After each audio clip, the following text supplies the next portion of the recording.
আপনাদের এই প্রহসনের প্রতিবাদ করার পর গোটা বাংলাদেশ জুড়ে আমাদের 11 দলীয় নির্বাচনী ঐক্যের নেতা কর্মী সমর্থকদের উপর যেই পৈশাচিকতা চালানো হচ্ছে, আমাদের বোনদেরকে ধর্ষণ করা হয়েছে, আমাদের মা বোনদের শ্লীলতাহানি শুধু নয়, তাদেরকে শারীরিকভাবে লাঞ্ছিত করা হয়েছে, আমাদের বাড়ি ঘরে অগ্নিসংযোগ করে বাংলাদেশে আবার নতুন করে ফ্যাসিবাদ ফিরিয়ে আনবার পায়তারা চালানো হচ্ছে।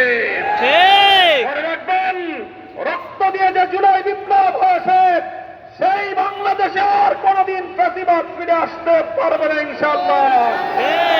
পুরনো ফ্যাসিবাদীদের সাথে সখ্যতা করে বাংলাদেশের রাজনীতিতে যদি তাদেরকে আপনারা প্রবেশ করবার সুযোগ তৈরি করে দিতে চান, যেই পথ ফ্যাসিবাদকে ফিরে আসার জন্য তৈরি করবেন, সেই পথ দিয়ে আপনাদেরকে দিল্লিতে বিতাড়িত করা হবে।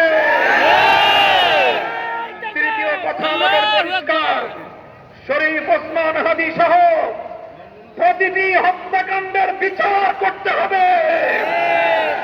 জুলাই বিপ্লবের আকাঙ্ক্ষা বাস্তবায়ন করতে হবে। জুলাই স্প্রিট থেকে যদি এক চুল পরিমাণ বাংলাদেশকে বিচ্যুত করার ষড়যন্ত্র করা হয়, জুলাই যোদ্ধারা আবার মাঠে নামব, আবার মাঠে নামব, আবার মাঠে নামব। সকলকে ঐক্য এবং সংহত মজবুত করার, আগামী দিনে দেশের মানুষের ভোট এবং ভোটের ন্যায্য অধিকার বাস্তবায়নের লক্ষ্যে চলমান এই সংগ্রামকে মজবুত এবং সংহত রাখার উদাত্ত আহ্বান জানাই। নাসরুম মিনাল্লাহি ওয়া ফাতহুন করিম।